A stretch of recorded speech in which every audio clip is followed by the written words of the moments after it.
This is just a really quick lesson on how I personally play the jazz standard Misty by Earl Garner. Now if you hear 100 different people playing it, you'll hear 100 different ways of it being played. So I certainly don't necessarily want you to become a clone of how I'm playing, but if you can take what I'm playing, add your own touches to it, make it your own, then you can be really great at playing it. Okay, so here is what I do.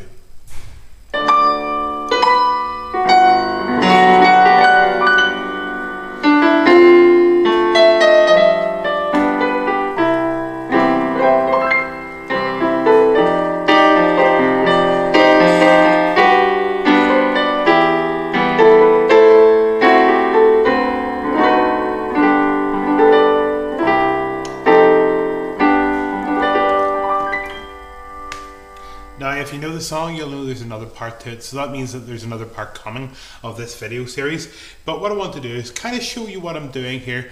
I don't want to make it so that you play it exactly like I do. You can if you want, but ultimately you want to be able to play it the way that you like it, okay? So I recommend you listen to lots of different versions and get your own. Now, I'm playing it in the key of G. A lot of other people will play it in the key of B flat, but I like how it sounds in G, and the bonus is as well that it's a little bit easier to play there. So that's all good, okay? So what I'll do is I'll show you kind of what I'm doing in the right hand first of all. I'll go quickly through it because I'm pretty sure that if you're at this stage where you're ready to look at this video, you won't necessarily need a step-by-step run through of everything I'm doing. So I'm starting off on octaves. Sometimes I play up here, sometimes I play down here, but I'm going D, B, F sharp. So, or depends how I'm feeling on the day, which one I use. Okay, so let's say we do this one for now.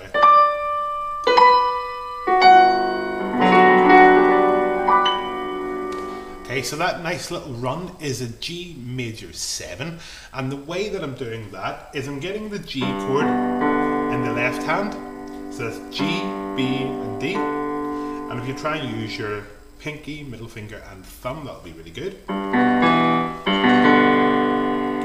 And then what I'm doing is I'm getting an octave, two octave notes, F sharp with the thumb and then the pinky, okay, so. And all I'm doing is after I've done that, I'm repeating the same pattern. So make sure that whenever you go up to the chord, that you're doing it on the same octave that you had.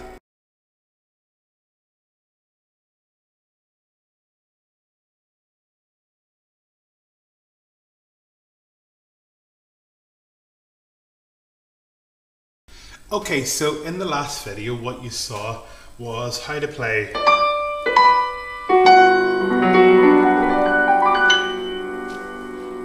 and I think the last point that I was making, and I think my battery kind of died, but the last point that I was making was that whenever you're doing, when you go up to the same octave that you did this on, to go to your next part,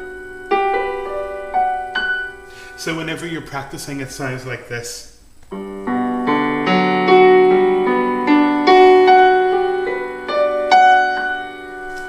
And you can go up as far as you want, as many octaves as you have. So, okay, so we'll go so far. Okay, now the way I tend to play this afterwards is.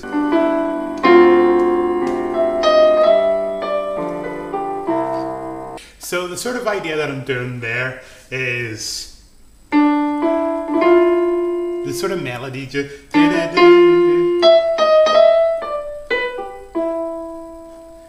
And the way I'm just kind of playing that around with that, you can play it in your own sort of way. You don't have to play it exactly the same as how I'm doing it, but D, E, F, E, going back and forth between this and E flat. D, B, G, E. So it's the E that'll land on there. Okay.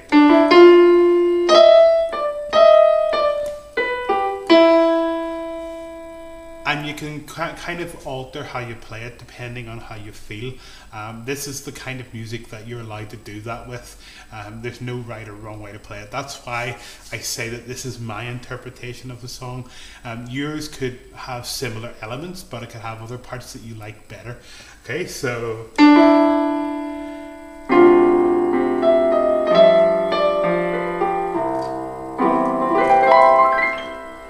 So I'll show you what I did there. Whilst I was playing on the left hand, I was going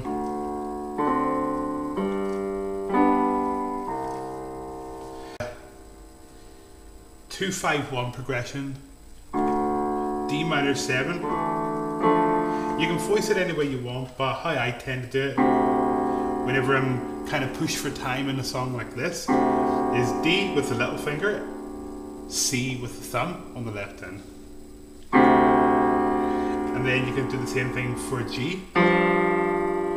G on the little finger and F on the thumb. So you can kind of go.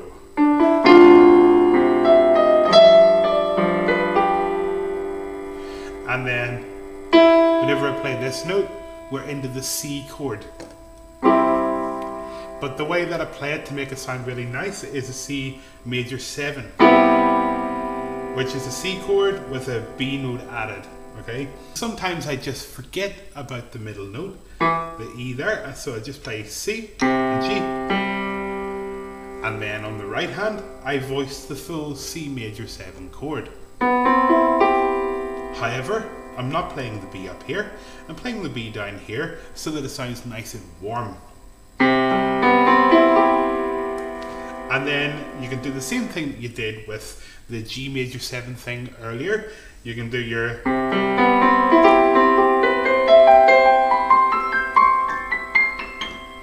So whenever you practice that, practice it the same way that you practiced the G major 7 thing earlier, nice and slowly, and then speeding up as you get better at it and as you get more confident with it.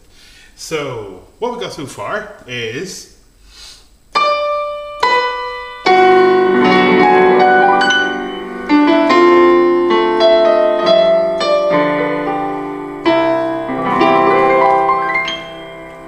Okay, then we got...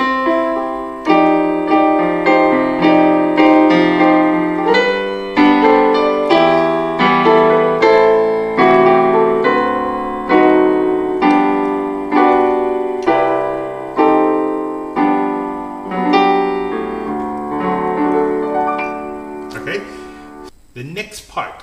So I'm going for a C chord, and it's a C arpeggio. So C, E, G, C. But I'm actually going to be voicing that ninth up there instead of C, okay? So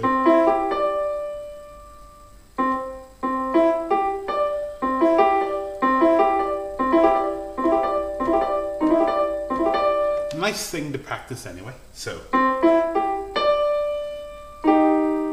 but whenever I hit that note up there, the D, what I'm hitting down here is E flat and G.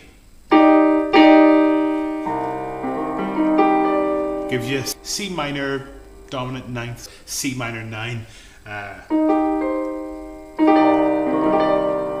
What I'm doing is I'm playing that D note up there with these two notes, E flat and G,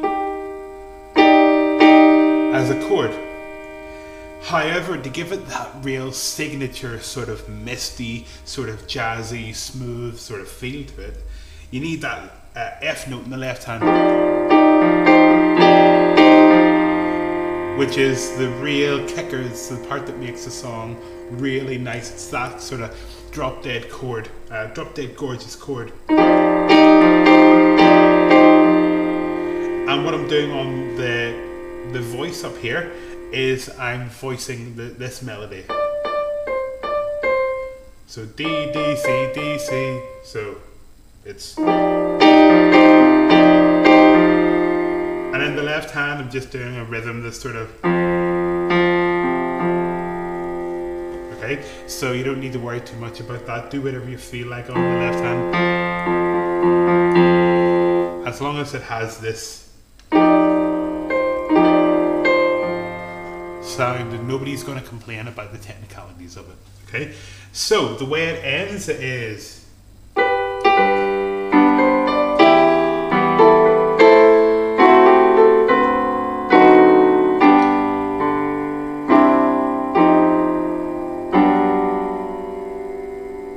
Okay, so first I'll talk about what I'm doing on the left hand here, because it sounds reasonably difficult, but it's actually super simple. If you've played Stride before, then you'll know how to do this. So it's G chord, E minor chord, A minor chord, D chord. It helps if you're playing the pedal, and just make sure that you release the pedal every time you change to a new chord. If you do that, then it'll sound really, really good. Okay, so you've got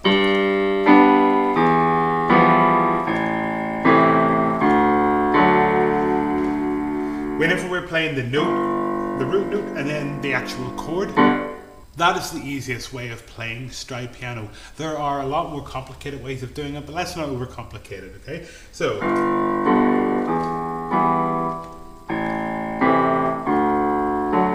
and there's different octaves you can play on and stuff like that. It's up to you to figure out what you like the sound of best. So what I'm doing on the right hand, whenever I'm doing that on the left hand, is that's the first part, and it's the same thing basically, just moved around a little bit. So I'm playing G and B, then holding that down, playing C, D. So I'm kind of walking this up to make it into a full G chord. Then doing the same thing for the E minor, so E and G, then A, B, so I make it into the full chord. So it's kind of going. So I'm going.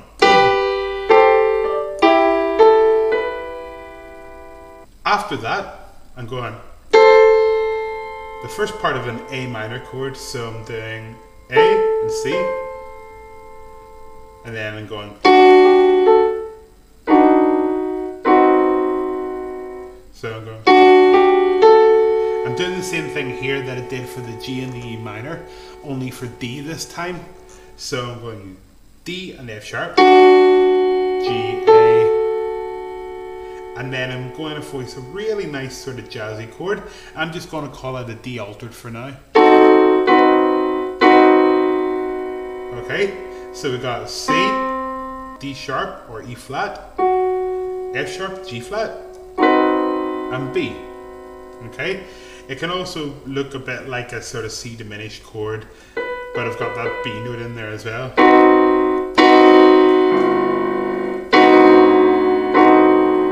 And I've got a D note in the bass. Played by itself, it sounds horrible, but played in context with the song, it sounds really, really good. Okay, so we've got.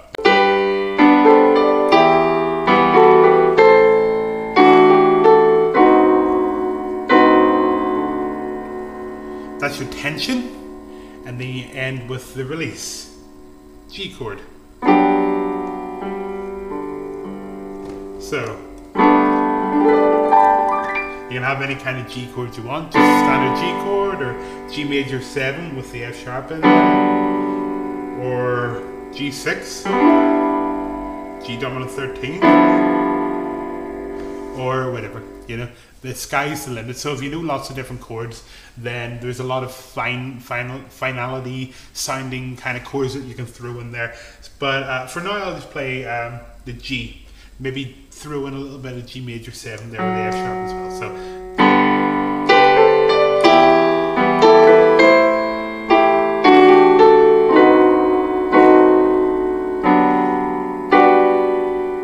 Okay, and then you can kind of, if you want to go on to play the melody again, you can kind of do like an E7 down there, A minor 7, D.